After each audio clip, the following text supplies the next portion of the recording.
Train dudes மக்களுக்கு வணக்கம். இன்னைக்கு நம்மளோட ஷோல யாரை பத்தி பேச போறோம் அப்படின்னா, காமெடியன் டு ஹீரோ இவரை பத்தி தான் நம்ம பேச போறோம். யாருடா அது காமெடியன் டு ஹீரோ அப்படின்னா, நம்ம எல்லாருக்குமே ரொம்பவே பரிச்சயமான ரொம்ப பிடித்தமான ஒருத்தர் தான்.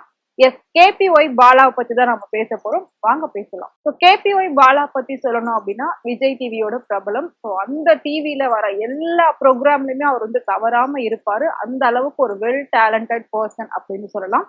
ஸோ ஒரு நடிப்பா இருக்கட்டும், சிரிக்க வைக்கிறதா இருக்கட்டும், டான்ஸ், எல்லா விஷயத்துலயுமே பாத்தீங்கன்னா தனக்குன்னு ஒரு தனி இடத்தை பிடிச்சவர் வந்து பாலா. ஸோ அப்படி இருக்கும்போது தான் சம்பாதிச்ச பணத்தை தான் மட்டும் வச்சு அனுபவிக்காம கஷ்டப்படுறவங்களுக்கு கொடுக்கணும் அப்படிங்கிற ஒரு எண்ணம் வந்து ஒரு சில இடங்கள்ல போயிட்டு சின்ன சின்னதா உதவிகள் பண்ண ஆரம்பிச்சாரு. சின்ன சின்னதா உதவிகள் பண்ண ஆரம்பிச்சதுக்கு அப்புறமா பாத்தீங்கன்னா அவருக்கு நிறைய போன் கால்ஸ், நிறைய மெசேஜஸ் வர ஆரம்பிச்சது. ஸோ நானும் இங்க கஷ்டப்படுறேன், எங்களுக்கும் இந்த மாதிரி தேவைகள்லாம் இருக்கு, உங்களால முடிஞ்சா ஹெல்ப் பண்ணுங்க அப்படின்னு சொல்லி நிறைய பேர் பாலாவை கான்டாக்ட் பண்ண ஆரம்பிச்சிருந்தாங்க. ஸோ அப்படி கான்டாக்ட் பண்ணி தான் பாத்தீங்கன்னா ஒரு மலை கிராமத்துல கிட்டத்தட்ட வந்துட்டு ஒரு ஆம்புலன்ஸ் வாங்கி கொடுக்க போனவர் அடுத்தடுத்து 4 ஆம்புலன்ஸ் வாங்கி கொடுத்திருந்தார். ஸோ அதை தொடர்ந்து பெட்ரோல் பங்க்ல வேலை பார்த்துட்டு இருந்த ஒரு இளைஞருக்கு வந்து பாத்தீங்கன்னா 2 வீலர் வாங்கி கொடுத்திருந்தாரு. அவருக்கு அது ரொம்பவே ஆசை அப்படின்னு சொல்லி ஒரு வீடியோ வெளியிட்டு இருந்தாரு. அதை பார்த்துட்டு உடனே பாலா வந்து அதை வாங்கி கொடுத்தாரு. ஸோ பாலா பண்ற இந்த விஷயத்துக்கு நம்ம தமிழ்நாட்டுல மட்டும் கிடையாது, இந்தியா ஃபுல்லா அவ்வளோ சப்போர்ட் வந்து அவருக்கு பண்ணியிருந்தாங்க. நிறைய பேர் வந்துட்டு நான் உங்களுக்கு ஹெல்ப் பண்றேன், நீங்க போய் எல்லாருக்கும் கொடுங்க அந்த மாதிரி எல்லாமே சொல்லியிருந்தாங்க. ஆனா அப்படியெல்லாம் செய்யாம பாலா தான் என்ன சம்பாதிக்கிறோமோ, தான் கையில என்ன இருக்கோ அதை வச்சு மத்த எல்லாருக்கும் ஹெல்ப் பண்ணணும் அப்படிங்கிற ஒரு நோக்கத்துலதான் வந்துட்டு எல்லா விஷயமும் பண்ண ஆரம்பிச்சாரு. சின்ன சின்னதா பண்ண போய் இன்னைக்கு பெரிய அளவுல வந்து லாரன்ஸ் மாஸ்டர் தான் இதுக்கு முன்னாடி அந்த மாதிரி விஷயத்துக்கு எல்லாம் வந்து பேர் போனவர் அப்படின்னு சொல்லலாம். சோ அந்த வகையில இப்போ அந்த இடத்த பாலா பிடிச்சிருக்காரு. சோ இதுக்கு முன்னாடி லாரன்ஸ் மாஸ்டர் தான் வந்துட்டு மாற்றுத்திறனாளிகள், பெண்களுக்கு, அப்புறம் கணவனால் கைவிடப்பட்டவர்கள், அப்புறம் முதியோர்கள், இந்த மாதிரி பர்சன்ஸ்க்கு எல்லாத்துக்குமே பாத்தீங்கன்னா தேடி தேடி போயிட்டு ஹெல்ப் பண்ணாரு. இவரே ஒரு ட்ரஸ்ட் வச்சு நடத்த ஆரம்பிச்சாரு. சோ அது மட்டும் இல்லாம அவங்களுக்கு தேவையான எஜுகேஷன் எல்லா விஷயமும் பண்ணி கொடுத்துட்டு இருந்தாரு. சோ இப்போ அந்த வழியில வந்து பாலா வந்திருக்காரு. அவரை ஒரு குருவா எடுத்துக்கிட்டு பாலா வந்திருக்காரு. சோ பாலா வந்துட்டு கேபிஒய் தாண்டி அந்த சேனல்ல வர மத்த ப்ரோக்ராம்ஸ் எல்லாத்தையும் தாண்டி படங்கள்ல கிடைக்கிற சின்ன சின்ன ரோல் எல்லாம் பண்ணிட்டு இருந்தாரு. அப்படி இருக்கும்போது ராகவா லாரன்ஸ் மாஸ்டர் வந்து பாலா கிட்ட ஒரு விஷயம் சொன்னாரு.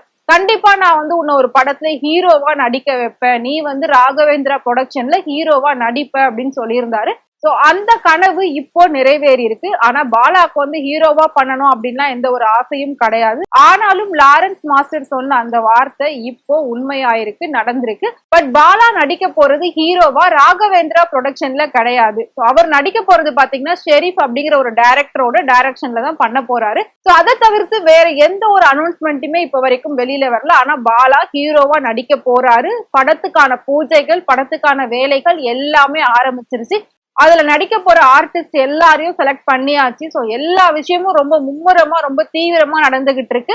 அபிஷியல் அனௌன்ஸ்மெண்டா அடுத்து படத்தோட டைட்டில் வெளியிடுவாங்க அப்படின்னு சொல்லி அந்த படத்தோட குரூப் வந்து சொல்லியிருக்காங்க. சோ பாலாவை எந்த நிலைமையில இருந்து நாம பாத்துக்கிட்டு இருக்கோம், இன்னைக்கு அவரோட நிலைமை என்னவா இருக்கு, எந்த உச்சத்துக்கு அவர் போயிருக்காரு, எந்த அளவுக்கு தன்னோட கடின உழைப்பாலையும் தன்னோட திறமையாலும் உயர்ந்திருக்காரு. இதை தாண்டி மனிதநேயம் அப்படிங்கிற ஒரு விஷயத்துலதான் அவர் ரொம்பவே உயர்வா பார்க்கப்படுறாரு. கேபிஒய் பாலா நிறைய யங்ஸ்டர்ஸ்க்கு ரொம்பவே இன்ஸ்பிரேஷனா இருந்துகிட்டு இருக்காரு. அவரை பார்த்ததுக்கு அப்புறமா நிறைய பேர் ஹெல்பிங் மைண்டோட வந்துட்டு இருக்காங்க. சோ ரோட்ல இருக்கிறவங்களுக்கு எல்லாம் தேடி தேடி போயிட்டு ஹெல்ப் பண்ணிட்டு இருக்காங்க. ஒரு ஏஜ்டு பர்சன் வந்து கால்ல செருப்பு இல்லாம நடந்து போயிட்டா யாராவது ஒருத்தர் திடீர்னு பார்த்து அவங்களுக்கு ஒரு செருப்பு வாங்கி கொடுக்கறது, அந்த மாதிரி நிறைய விஷயங்கள். ரொம்ப வெயிலா இருந்துச்சு அப்படின்னா அவங்களுக்கு ஒரு வாட்டர் பாட்டில், ஒரு குடம் வாங்கி கொடுக்கறது, சின்ன சின்ன விஷயங்கள்ல செய்ய ஆரம்பிச்சுட்டாங்க இப்ப எல்லாருமே. அதே மாதிரி தமிழ்நாட்டுல வந்து பசி பட்டினின்றது இருக்கவே கூடாது அப்படிங்கிறது தான் ஒரு உண்மையான கான்செப்டா இருந்தது இதுக்கு முன்னாடி.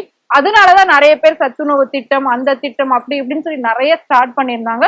இப்போ அந்த வழியில தான் நம்ம தமிழ்நாட்டு மக்கள் ஒவ்வொருத்தருமே பயணம் பண்ணிட்டு இருக்கோம். சோ இதை தாண்டி பாலா இன்னும் என்ன பண்ணியிருந்தாரு அப்படின்னா, பேரிடர் காலங்கள், அதாவது மழை, வெள்ளம், புயல், இதால பாதிக்கப்பட்டவங்களுக்கு எல்லாம் பாத்தீங்கன்னா 1000 ரூபாய் வீடு தேடி போயிட்டு ரொக்க பணமா கொடுத்துட்டு வந்தாரு.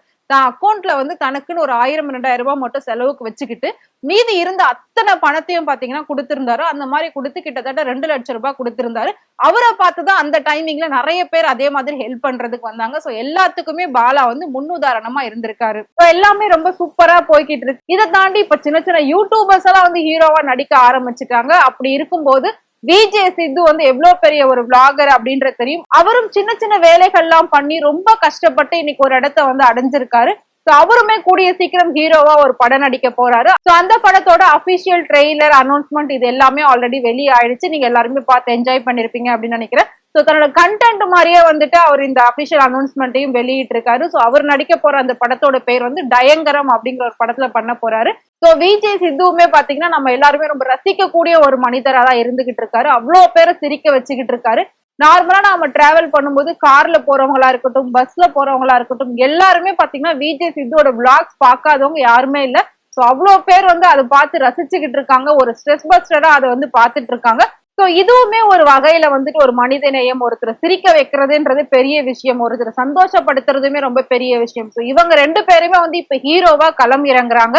கேபிஒய் பாலாவா இருக்கட்டும், விஜய் சித்துவா இருக்கட்டும், இவங்க ரெண்டு பேருக்குமே மக்களோட ஆதரவு எப்பவுமே இருக்கும். இவங்களுக்கான ஒரு ஆடியன்ஸ், இவங்களுக்கான ஒரு ஃபேன்ஸ் எப்பவுமே இருந்துட்டு இருப்பாங்க. இவங்களோட வளர்ச்சியை நோக்கி இவங்க போய்கிட்டே இருப்பாங்க.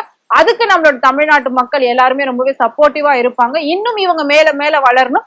அதே மாதிரி பாலா இன்னும் பல பேருக்கு வந்து உதவிகள் செய்யணும் அப்படின்னு சொல்லிட்டு எல்லாருமே கேட்டுட்டு இருக்காங்க. ஸோ பாலாவோட இந்த வெற்றி பயணம் இன்னும் மேல மேல வந்து உயர்றதுக்கு எங்களோட டீம் சார்பாவுமே வாழ்த்துக்கள் அண்ட் விஜய் சித்துவுக்குமே வாழ்த்துக்கள். ஸோ உங்களுக்கும் விஜய் சித்து அண்ட் பாலா பிடிக்கும் அப்படின்னு நினைச்சீங்கன்னா அவங்கள பத்தி மறக்காம கமெண்ட் பாக்ஸ்ல கமெண்ட் பண்ணுங்க. இதே மாதிரி சினிமால நடக்கக்கூடிய நிறைய சுவாரஸ்யமான விஷயங்கள், நிறைய உண்மையான விஷயங்களை நீங்க தெரிஞ்சுக்கணும் அப்படின்னு நினைச்சீங்கன்னா மறக்காம ஃப்ரெண்ட் சேனலை ஃபாலோ பண்ணிக்கோங்க.